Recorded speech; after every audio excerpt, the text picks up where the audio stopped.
তুই যে আমার সঙ্গে আসছিস আমার খুব ভালো লাগছে। মাঝে মাঝে খুব একা লাগে। আমার সঙ্গে কি আছে জানিস? পদ্ম, নীল পদ্ম। 5টা নীল পদ্ম নিয়ে ঘুরছি। কি অপূর্ব পদ্ম, কাউকে দিতে পারছি না, দেয়া সম্ভব নয়। হিমুরা কাউকে নীল পদ্ম দিতে পারে না। চৈত্রের রোদ বাড়ছে, রোদটাকে আমি জ্যোৎস্না বানানোর চেষ্টা করছি। বানানো খুব সহজ, শুধু ভাবতে হবে আজ গৃহত্যাগী জ্যোৎস্না উঠেছে। চারদিকে থই থই করছে জ্যোৎস্না। ভাবতে ভাবতেই একসময় রোদটাকে জ্যোৎস্নার মতো মনে হতে থাকবে। আজ অনেক চেষ্টা করেও তা পারছি না। ক্লান্তিহীন হাঁটা, হেঁটেই যাচ্ছি, হেঁটেই যাচ্ছি। আপনারা নিশ্চয়ই এতক্ষণে বুঝে গেছেন হিমু উপন্যাসের একটি অংশ পড়ছিলাম। বাংলা সাহিত্যের সবচেয়ে জনপ্রিয় উপন্যাসিক হুমায়ুন আহমেদের সবচেয়ে জনপ্রিয় উপন্যাস সমগ্র বা সিরিজ হিমু, এবং সম্ভবত সবচেয়ে আলোচিত সবচেয়ে জনপ্রিয় চরিত্রও হিমু। আমার হিমু পড়তে পড়তে প্রায়শই মনে হয় যে হুমায়ুন আহমেদ তার নিজের চরিত্রের অনেক কিছু হিমুর মধ্যে আরোপ করেছেন, হিমুর মধ্যে ধারণ করার চেষ্টা করেছেন। আমি একটু শাওনের কাছে জানতে চাবো এই বিষয়ে, যে আপনার কি মনে হয়? আমার যখন পাঠক হিসেবে আমি যখন একটা হিমু পড়ি বা হুমায়ুন আহমেদের সাথে পরিচয়ের আগে যখন হিমু পড়তাম, তখন আমার কাছে এরকম মনে হতো যে হুমায়ুন আহমেদ এবং হিমু দুজন মনে হয় একদম একই মানুষ। উনি বোধহয় নিজের কথাগুলোই বলছেন। কিন্তু পরবর্তীতে আমি যখন হুমায়ুন আহমেদকে হিমু লেখার সময় দেখেছি, এক একটা হিমু লেখার পর হিমু পড়তে গিয়ে, ছাপানোর আগে পড়তে গিয়ে যখন আমি কিছু সময় প্রশ্নও করেছি, তখন আমি আরো অনেকগুলো ব্যাপার আমি বুঝতে পেরেছি হুমায়ুন আহমেদের উত্তর থেকে বা বিভিন্ন গল্প থেকে। সেটা হচ্ছে হুমায়ুন আহমেদের মধ্যে হিমুর অনেকগুলো ব্যাপার আছে, বা আমি এটাকে একটু ঘুরিয়ে বলতে চাই, যদি হিমুর মধ্যে হুমায়ুন আহমেদের অনেক ব্যাপার উনি ঢুকিয়ে দিয়েছেন, কিন্তু একটা বেসিক জায়গায় হিমুর সাথে হুমায়ুন আহমেদের একটা বড় পার্থক্য ছিল। সেটা হচ্ছে হিমুর মধ্যে একটা হিমুর চরিত্রের একটা বৈশিষ্ট্য ছিল, হিমু ভালোবাসাকে ইগনোর করতে পারত, হিমু সংসার জীবনকে ইগনোর করতে পারত। হিমুর কোনো পিছুটান ছিল না। কারো ভালোবাসা বা কারো আবেগকে ইগনোর করা মানুষ হুমায়ুন আহমেদের পক্ষে কখনোই সম্ভব ছিল না। এই একটি জায়গায় আমি হুমায়ুন আহমেদ এবং হিমুকে আলাদা করি। হিমুর এই একটি চরিত্রের এই একটি অংশ হুমায়ুন আহমেদের সাথে মিল খায় না। কিন্তু এছাড়া হুমায়ুন আহমেদ যা বলতে চেয়েছেন বিভিন্ন সময়ে অনেকখানি হিমুর মধ্যে দিয়ে বলানোর চেষ্টা করেছেন, হিমুকে দিয়ে বলিয়েছেন। আমার মনে পড়ছে একটি উপন্যাসে যে মারিয়ার প্রতি হিমু কিঞ্চিত দুর্বল হয়েছিল, এবং হিমুর একবার মনে হয়েছে যে মহাপুরুষ হওয়ার দরকার কি, হিমুর হাতে কয়েকটি নীলপদ্ম, হিমুর হাতে কয়েকটি নীলপদ্ম।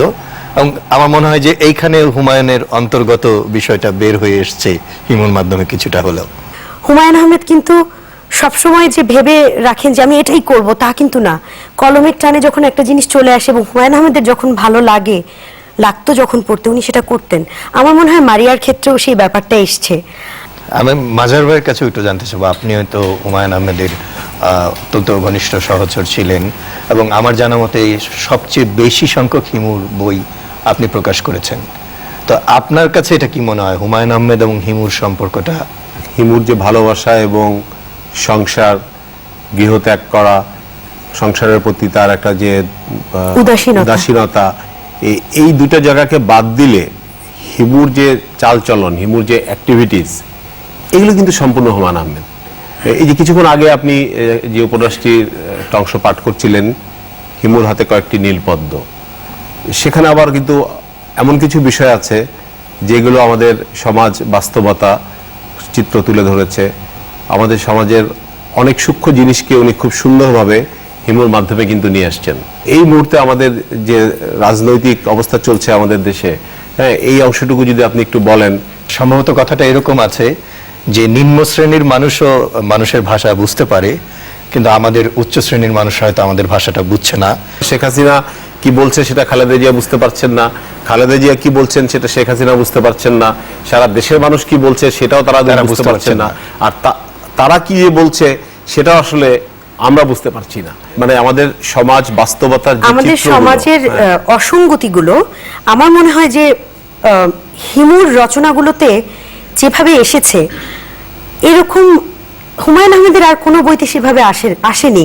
এই হিমুর হাতে কয়েকটি নীলপদ্মের কথা যেমন একটু আগে মাঝার ভাই বলছিলেন, সেখানে কিন্তু তত্ত্বাবধায়ক সরকারের কথা আছে, হরতালের কথা আছে, দেশের এই মুহূর্তে হিমুর রাজনৈতিক রিমান্ডে অবস্থা যেভাবে এসেছে, হিমুর রিমান্ডে যেমন এসেছে পুলিশের ঘুষ খাওয়ার বিষয়টি এত চমৎকার ভাবে উঠে এসেছে, হলুদ হিমু কালো র্যাবে আপনার র্যাবের ক্রসফায়ারের বিষয়টি অংশটুকু এটা কিন্তু এইগুলো নিয়ে কিন্তু অনেক লেখালেখি হয়েছে। এবং সর্বশেষ যে বইটা হিমু এবং হার্ভার্ড পিএইচডি বল্টু ভাই, এখানে কিন্তু মানে খুব অতি সম্প্রতি আমাদের দেশে যে কলেজের টিচারের একটা বিষয় পরিমল, ওই বিষয়টাও কিন্তু খুব মানে চমৎকার ভাবে তুলে এনেছেন হুমায়ুন আহমেদ। মানে যেটা একটা সাধারণ মানুষ বলতে ভয় পায়, হিমু কখনো সেটা বলতে ভয় পায় না। এই যে স্যাটার, হিমুকে দিয়ে স্যাটারের মাধ্যমে উনি যে বাস্তবতাগুলো তুলে নিয়ে আসছেন, আমি মনে করি যে এইটা অনেক বড় একটা বিষয়। আপনি তো আসলে বাংলা সাহিত্য এবং বাইরের সাহিত্যের অনেক বিষয় নিয়ে আপনার পড়াশোনা, আপনি গবেষণাও করছেন এই বিষয়ে। হিমু চরিত্র হিসেবে একজন হিমু, বিদেশি অন্যান্য সাহিত্যের আরো অনেক বিখ্যাত চরিত্র আছে, হিমু কোথায়, হিমুর স্থানটা কোথায় বলে আপনি মনে করেন? অ্যালবেয়ার কামুর আউটসাইডার আমার খুব প্রিয় একটি উপন্যাস, আপনারা নিশ্চয়ই পড়েছেন। সেখানে যেমন আমরা দেখি নায়ককে যে সমাজ থেকে এক অর্থে প্রচলিত সমাজের সঙ্গে সে খাপ খাওয়াতে পারছে না, তার মা মারা গেছে, তার জীবনে নানান ঘটনা ঘটছে, কিন্তু ঠিক যেভাবে রিয়েক্টগুলো করা দরকার সেইভাবে প্রতিক্রিয়াগুলো সে করছে না, একটু ভিন্নভাবে প্রতিক্রিয়াগুলো আসছে। একইভাবে সত্যজিৎ রায়ের আগন্তুক চলচ্চিত্রে যে চরিত্রটি মনমোহন সম্ভবত নাম, উৎপল দত্ত যেটি করেছেন, সেও হঠাৎ করে বাইরে থেকে দেশে এসে ঠিক মেলাতে পারছে না। আমাকে হিমুকে আমার কাছে অনেকটা এরকম আগন্তুক বা আউটসাইডার মনে হয়। এই যে আগন্তুকের কথা বলছি, আমি আউটসাইডার কথা বলছি, আপনি খেয়াল করুন যে হিমু একমাত্র চরিত্র, হিমুকে একটি তরুণ, তো আমাদের দেশে একটা তরুণ কি চায়? সে একটা ভালো চাকরি চায়, একটা কর্পোরেট জগতে ঢুকতে চায়, সে একটা সুন্দর প্রেমিকা বা স্ত্রী চায়, সে খ্যাতি বৃত্ত, ভালো একটা মোবাইলের জন্য তার টান আছে। তো হিমু কিন্তু এইসব আমাদের প্রচলিত ধারণাগুলোর তরুণ সমাজে এর বিরুদ্ধে একটা সরাসরি চ্যালেঞ্জ। হিমু এই সব কিছুকে অস্বীকার করে। হিমুকে মোবাইল ফোন দিলে হিমু সেটা ফেলে দেয় বা হারিয়ে ফেলে, হিমুকে টাকা দিলে সে সেটা যাকে খুশি তাকে দিয়ে দেয়, সে খালি পায়ে হাঁটছে, হলুদ পাঞ্জাবি পরে হাঁটছে, জ্যোৎস্না দেখতে যাচ্ছে, বৃষ্টিতে ভিজছে, অসুস্থ হচ্ছে এগুলো করে। এই তরুণ চরিত্রটির মাধ্যমে কিন্তু যে হিমুর যে মানুষের প্রতি ভালোবাসা, মমতা, এই জিনিসগুলো কিন্তু প্রত্যেকটি লেখায় উঠে আসছে খুব সুন্দরভাবে। মানে হিমুর বয়সী একজন তরুণের কথা যদি ধরি, একজন সুন্দরী গার্লফ্রেন্ড বা একজন সুন্দরী স্ত্রী, বাবা মা সহ একটা চমৎকার পরিবার, একটা ভালো একটা চাকরি, একটা ভালো জীবনযাপন করার মতো ভালো যা যা কিছু আসলে আশেপাশে থাকতে পারে। কিন্তু আমাদের দেশের তরুণ সমাজ কিন্তু আবার হিমু হতে চায়।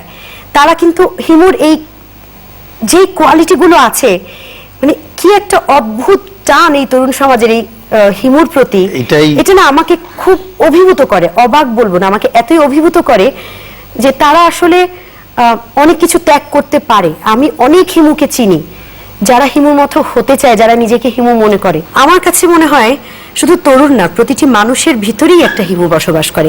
হিমু বলতে যে আমি একদম এক্স্যাক্টলি এখানে বইতে যে হিমুর নামটি আছে সেই অর্থে বলছি না, হিমুর যে কোয়ালিটিস গুলো আছে, কনসেপ্টটা আছে, তরুণ বলেন, তরুণী বলেন বা মধ্যবয়স্ক বলেন, এমন অনেক মধ্যবয়স্ক মানুষ আছেন আমাদের আশেপাশে যাদের মধ্যে আসলে হিমুর যে মানবীয় যে বিষয়গুলো আছে এগুলো কিন্তু আছে।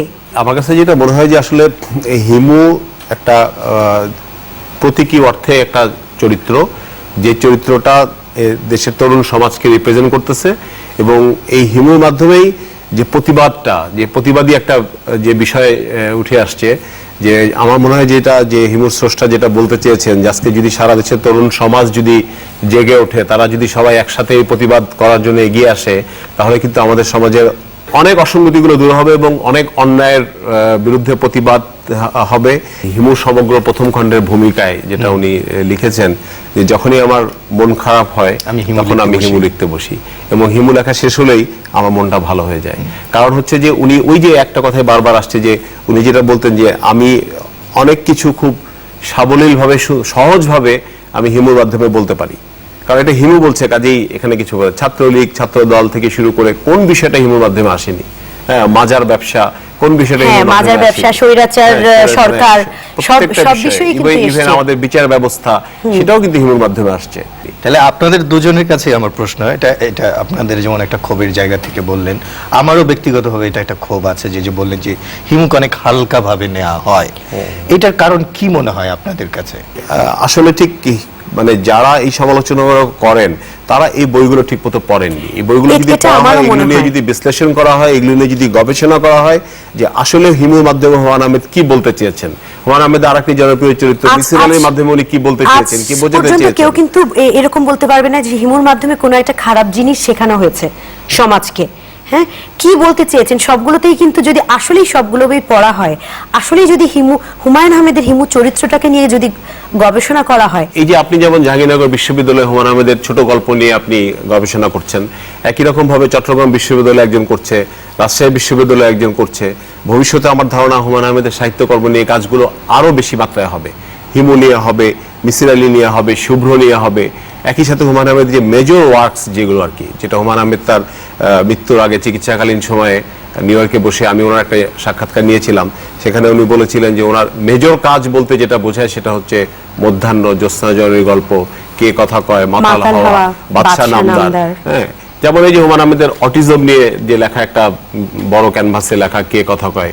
তো আসলে কি উনি এই বৃহৎ ক্যানভাসের লেখাগুলো কিন্তু উনি মাত্র শুরু করেছিলেন, দেয়াল শুরু করেছিলেন, শেষ করতে পারেননি, অসম্পূর্ণ অবস্থায় দেয়াল প্রকাশিত হয়েছে। তো আমরা আসলে আরো অনেক কিছু পেতে পারতাম, বাংলা সাহিত্য হুমায়ুন আহমেদের মাধ্যমে আরো অনেক দূর এগিয়ে যেতে পারতো বলে আমার মনে হয়। বিশ্বের কোথাও কি কোনো সাহিত্যে কি এরকম নজির আছে? আজকে বাংলাদেশের তরুণ সমাজের একটা দল, একটা অংশ, একটা বড় অংশ যেমন হিমু হতে চায়, বা তারা নিজেদেরকে হিমু ভাবে, হিমুর সাথে রিলেট করে, তারা হলুদ পাঞ্জাবি পরে রাস্তায় বেরোয়, তারা হিমু দল গঠন করে। আমি হিমুকে নিয়ে একটা উন্মাদনা বা হিমু পরিবহন বলে একটা নতুন হয়েছে, যারা হুমায়ুন আহমেদের জন্মদিন পালন করছে। এরকম কি কোন চরিত্রের জন্য এরকম আবেগ, এরকম আকুলতা কি আসলে আর কোথাও আছে? সেই অর্থে আমার সীমিত পঠন পাঠনে সেই রকম এত বড় আকারে নেই। যেমন আপনি জানেন যে একসময় শরৎচন্দ্রের দেবদাস, অনেক তরুণ নিজেকে দেবদাস ভাবতো, কিন্তু হিমু যেই অর্থে একটা গণজোয়ারের মতো সৃষ্টি করেছে, এবং এটা আসলে হুমায়ুন আহমেদ তো আসলে চরিত্রের জাদুকর। তো আমরা দেখেছি এর আগে যে তার একটি নাটকের চরিত্রের জন্য ফাঁসি হবে কি হবে না সেই নিয়ে আন্দোলন হয়েছে, মিছিল হয়েছে, এবং টুনি মারা যাবে কিনা এইসব দিন রাত্রি। ঠিক তেমনি হিমুকে নিয়ে আপনি নিশ্চয়ই সাক্ষী আছেন, আমি হিমুর বাবার কথামালা বইতে পড়েছি, হুমায়ুন আহমেদকে অনেক চিঠি দিয়েছেন, অনেক বাবারা চিঠি দিয়েছেন যে আমার ছেলে হিমু হতে চায়, আপনি ওকে একটু বোঝান, ওকে মানা করেন। কাজে এইরকম গণভাবে ব্যাপক আকারে একটি চরিত্র আইকন হয়ে যাওয়া, বিশেষ করে তরুণ সমাজের ক্ষেত্রে, এটি সত্যিই কিন্তু নেই। ব্যাপারটা হয়তো বা এই কারণে যে হিমু আসলে আমাদের সমাজ থেকেই উঠে এসেছে। হিমুকে আমরা সেই সব কর্মকাণ্ডই করতে দেখি যেটা আসলে আমাদের পক্ষে করা সম্ভব, এবং সেই কর্মকাণ্ডগুলো আমরা করছি, প্রতিনিয়ত করছি। হ্যাঁ, আমাদের পক্ষে চাইলেই কিন্তু নিজের যে খাবারটা আছে, হিমুর যেটা ছিল যে হিমুর পকেটে হয়তো বা 500 টাকাই আছে, এই পুরো টাকাটি হিমু একজনের হাতে তুলে দিতে পারছে, যেটা আসলে চাইলে আমরাও পারি। যেই কারণে মনে হয় যে আমরা অনেক বেশি রিলেট করতে পারি নিজেকে হিমুর সাথে। আমরা চাইলেই মাসুদ জানার মতো করতে পারি না, মানে কার্যক্রমগুলো, অ্যাক্টিভিটিগুলো। এবং এটা মাজার ভাই খুব ভালো বলতে পারবে, কারণ হিমুকে নিয়ে মানে একটি বইয়ের চরিত্র, তো তাকে একদম সরাসরি বিভিন্ন ইভেন্টে নিয়ে আসা, অ্যাক্টিভিটিতে নিয়ে আসা, আমার জানা মতে আপনি অনেকগুলো কাজ। এটা আমরা আসলে প্রথম করি 2006 প্রকাশিত হয় হলুদ হিমু কালো র‍্যাব। তো ওইবার হিমুর বিয়েতে প্রথম হচ্ছে হলুদ হিমু কালো র‍্যাব। তো এটা নিয়ে আমাদের একটা মাথায় পরিকল্পনা আসে যে আমরা যে হিমুর পোশাক পরে হলুদ পাঞ্জাবি পরে কয়েকশো মানে ছেলে মেয়ে যারা একসাথে বইমেলায় ঢুকবে এবং একসাথে তারা সবাই মিলে বইটির মোড়ক উন্মোচন করবে এবং বইয়ের প্রচ্ছদটি তাদের প্রিন্ট করা থাকবে। তো এইটা যখন আমরা আইডিয়ার কথাটা আমরা হিমুর স্রষ্টাকে জানালাম, তো উনি এ ধরনের কর্মকাণ্ড খুবই পছন্দ করতেন। উনি সবসময় ডিফারেন্ট কিছু পছন্দ করতেন। উনি বললেন যে হ্যাঁ, আমার দিক থেকে কোনো সমস্যা নেই, তোমরা অবশ্যই করতে পারো। তো আমরা এটা করলাম, এটা ব্যাপক আলোচিত হলো, মিডিয়াতে এটা ব্যাপকভাবে আসলো। ঠিক তার পরের বছর প্রকাশিত হলো আজ হিমুর বিয়ে। এখন এটা একটা কঠিন বিষয় যে আজ হিমুর বিয়ে, এটাকে কিভাবে ক্যারেক্টারাইজ করা যায়। হ্যাঁ, তো এটা নিয়ে একদিন সন্ধ্যায় দক্ষিণাতে স্যারের সাথে বসে আমরা কথা বলছি কি করা যায়। যে স্যার বললো যে হ্যাঁ, তোমরা একজন, হ্যাঁ ঠিক আছে, তোমরা একজনকে হিমু সাজাও, একজনকে হিমি সাজাও, হ্যাঁ হিমুর বউ সাজাও। কাকে হিমু সাজানো যায়? তো ওখানে বসা ছিলেন আমাদের অভিনেতা বাপ্পি। তো হঠাৎ করে উনি বললেন যে কেন এই যে বসে আছে হিমু, তোমরা বাপ্পিকে হিমু বানাও। পুরো অন্য প্রকাশের স্টলটাকে পুরো ফুল দিয়ে সাজানো হলো এবং তার ভেতরে দুইটা সিংহাসন মার্কা দুইটা চেয়ার নিয়ে বসানো হলো এবং হিমু এবং তার মানে হিমুর বিয়ের একটা আয়োজন করা তাদেরকে ওখানে বসানো হলো। একদম তারা বিয়ের পোশাকে ওইভাবে তাদেরকে সাজানো হলো। পার্লার থেকে মেকআপ করে নিয়ে আসা হলো হিমুর বউকে এবং সেদিনের যে কি দৃশ্য, মানে সমস্ত টিভি ক্যামেরা উপস্থিত এবং দর্শকদের পাঠকদের মানে স্টল ভেঙে ফেলার মতো উপক্রম। এক পর্যায়ে আমাদেরকে মানে পুলিশ র্যাব দিয়ে এটা কন্ট্রোল করতে হয়েছে আর কি, স্টলকে সেভ করতে হয়েছে। সামনের বার আপনারা কিছু করছেন না? আমরা আসলে হিমুকে নিয়ে এই যে আজকে জন্মদিনের নিশ্চয়ই জানেন যে হিমু পরিবহন নামে একটা ইয়াং তরুণ ছেলের একটা সংগঠনের মতো করেছে যে হিমু পরিবহন, হুমায়ূন আহমেদের জন্মদিন এবং হুমায়ূন আহমেদের বিভিন্ন বিষয় নিয়ে তারা কাজ করবে। তো এদের যে অ্যাক্টিভিটিস গুলো হচ্ছে এটা আস্তে আস্তে সারা দেশব্যাপী ছড়াই যাচ্ছে। আজকে কিন্তু সারা দেশে প্রায় আমার জানা মতে প্রায় 25-30টা জেলায় মানে হিমুরা কেক কেটেছে। দেশের বাইরে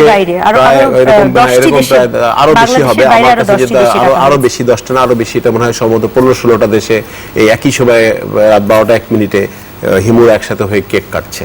তো আমি তাদেরকে বললাম যে তোমাদের যে কোনো অ্যাক্টিভিটিদের সাথে মানে অন্য প্রকাশ এবং মাজাহুল ইসলাম সবসময় থাকবে। আমার একটা অভিব্যক্তি আমি এখানে আসলে সংযুক্ত করতে চাই। হিমুকে নিয়ে যে কাজের কথা আপনি বলছেন যে কি হতে পারে, কি হওয়া উচিত না, শুধু এটুকু আমি একটু যোগ করতে চাই।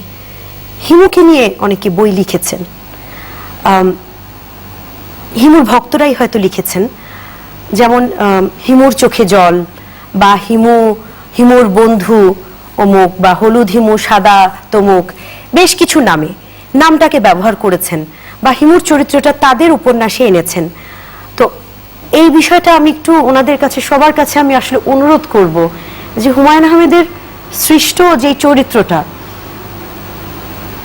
ওটাকে আসলে হুমায়ূন আহমেদের মতো করে তো আসলে কেউ লিখতে পারবেন না। হুমায়ূন আহমেদের চরিত্রকে হুমায়ূন আহমেদের চরিত্রই থাকতে দেওয়া উচিত।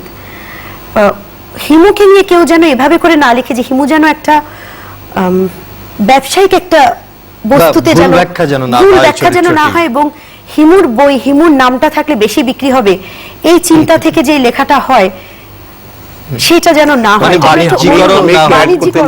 আমার কাছে যেটা আমি এই জিনিসটা অ্যাড করতে চাই সেটা হচ্ছে যে হুমায়ূন আহমেদ তার 19টি উপন্যাসে ময়ূরাক্ষী থেকে শুরু করে হিমু এবং হারবার্ট পিএইচডি বল্টু ভাই পর্যন্ত হিমুকে যেভাবে চরিত্রায়ন করেছেন এবং হিমুর সাথে আরো যে কতগুলো জনপ্রিয় চরিত্র আছে এখানে, মাজেদা খালা, রূপা, বাদল, হ্যাঁ, এই চরিত্রগুলো নিয়ে মানে এমন কোনো লেখা হওয়া উচিত না যে লেখাগুলো এই চরিত্রগুলোকে মানে চরিত্রগুলো অবমাননা হবে,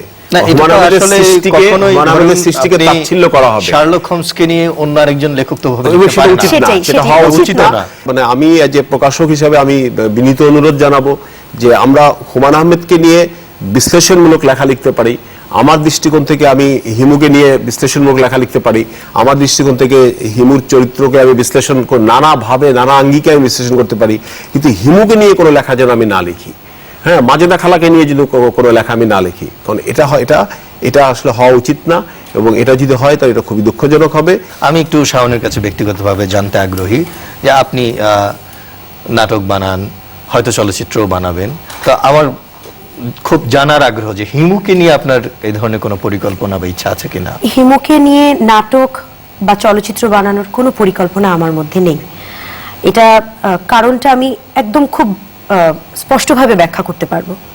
হুমায়ূন আহমেদ বহু বছর আগে বিটিভিতে একটা নাটকে হিমুকে উপস্থাপন করেছিলেন, যেখানে হিমু চরিত্রে অভিনয় করেছিলেন আসাদুজ্জামান নূর, রূপা চরিত্রে অভিনয় করেছিলেন তারানা হালিম, আমি যতদূর আমার মনে আছে।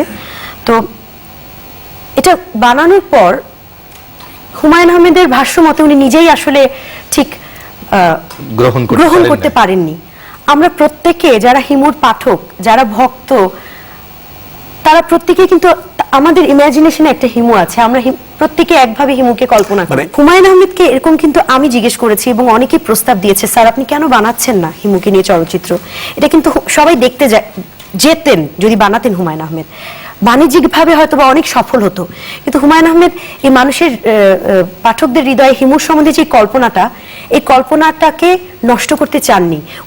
উনি বলতেন যে আমি কাউকে অমুককে হিমু ভাবতে বাধ্য করতে চাই না, যখনই আমি একজনকে হিমু বানাবো তখন দর্শক ওই চরিত্রটি মানে ওই অভিনেতাকে হিমু ভাবতে বাধ্য হবে। তো আসলে হুমায়ুন আহমেদের কল্পনায় যেমন একজন হিমু আছেন, হিমু চরিত্রটা আসলে এমন একটা জায়গায় চলে গিয়েছে যে প্রত্যেকের হৃদয়ে একটা হিমু বাস করে। সেই হৃদয়ের হিমুর সাথে একটা চরিত্রের, চলচ্চিত্র বা নাটকের চরিত্রের হিমুর কনফ্লিক্ট আমি চাই না কখনো।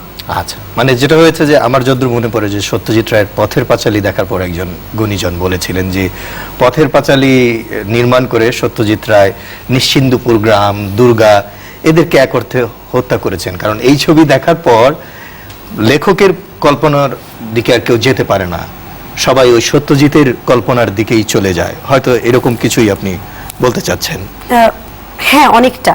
আমার খুব মানে যেমন শুরুতে প্রশ্ন করেছিলাম, প্রশ্ন না, আমার মনে হয়েছিল যে হুমায়ুন আর হিমুর সম্পর্ক, ঠিক তেমনি কোথায় যেন আমার মনে হয় রূপার সঙ্গে আপনার একটু মিল বোধহয় আছে। আমি সেরকম মনে করি না। আসলে আমার সাথে পরিচয় হবার অনেক আগে থেকেই হিমু চরিত্রটি এসেছে এবং রূপা চরিত্রটি হিমুর প্রথম উপন্যাস থেকেই আছে। হুমায়ুন আহমেদের চরিত্রের লেখার ক্ষেত্রে হ্যাঁ, আশেপাশে যারা থাকেন তাদের ক্যারেক্টারিস্টিক্স গুলো আসে, কিন্তু আসলে হুমায়ুন আহমেদের রূপার সাথে আমার কোনো মিল খুঁজে পাই না। আমার মনে হয় আমার একটু লোভী হচ্ছে শাওনকে কাছে পেয়ে এই অনুষ্ঠানে, যে আপনার কণ্ঠে যদি হিমুর একটু অংশ আমরা শুনতাম, আমার মনে হয় পাঠকরাও খুব উপভোগ করত। এই বইটা আমাকে উৎসর্গ করা এবং আমার খুব প্রিয় একটি উপন্যাস। তো এই বইটার একটা অংশ পড়ার আগে আমি একটা ছোট্ট একটা স্মৃতি কথার মতোই আসলে একটু বলি। হুমায়ুন আহমেদের হিমু উপন্যাসের শেষ দিককার যতগুলো হিমু লেখা হয়েছে গত 8-10 বছরে, সবগুলোর প্রথম পাঠক আমি। তো হুমায়ুন আহমেদ লিখতেন, যখন লিখে পড়তে দিতেন, এবং আমার খুব মানে যে কোনো প্রিয় বই আমি পড়তে চাইতাম বা প্রিয় লেখা পড়তে চাইতাম একা একা, কিন্তু হুমায়ুন আহমেদের হিমু লেখাটা আমাকে পড়তে হতো হুমায়ুন আহমেদের সামনে। আমি পড়তাম, উনি আমার রিয়াকশন দেখতেন, কারণ ওই রিয়াকশন দেখে উনি বোঝার চেষ্টা করতেন যে গল্পটা অ্যাজ এ পাঠক পড়তে কেমন লাগছে। কোনো জায়গায় হাসলে উনি বলতেন, কোন জায়গাটা, কোন লাইনটা পড়ে হাসলে বলো তো, কোনো জায়গাটা একটু কপাল কুচকালা, এই কোন জায়গায় তুমি কপাল কুচকালা বিরক্তি নিয়ে। তো তখন ওই জিনিসটা আসলে আজকে আমি খুব মনে পড়ছে আসলে, যে হিমুর নতুন একটা বই পড়ার সৌভাগ্য হুমায়ুন আহমেদের অন্যান্য পাঠকের মতো আসলে আমারও আর হবে না। যাই হোক, আমি শেষ কয়েকটা লাইন পড়ছি। আমি রাধাচূড়া গাছের নিচে দাঁড়িয়ে আছি, গাছের রোগ মুক্তি ঘটেছে, পত্রে পুষ্পে সে ঝলমল করছে, বিকেলের পড়ন্ত আলো পড়েছে, মনে হচ্ছে গাছের পাতায় আগুন ধরে গেছে, অপার্থিব কোনো আগুন, যে আগুনে উত্তাপ নেই, আলো আছে, আনন্দ আছে। আমি গাছের গায়ে হাত রেখে বললাম, বৃক্ষ তুমি ভালো থেকো। বৃক্ষ নরম কিন্তু স্পষ্ট স্বরে বলল, হিমু তুমিও ভালো থেকো, ভালো থাকুক তোমার বন্ধুরা, ভালো থাকুক সমগ্র মানব জাতি।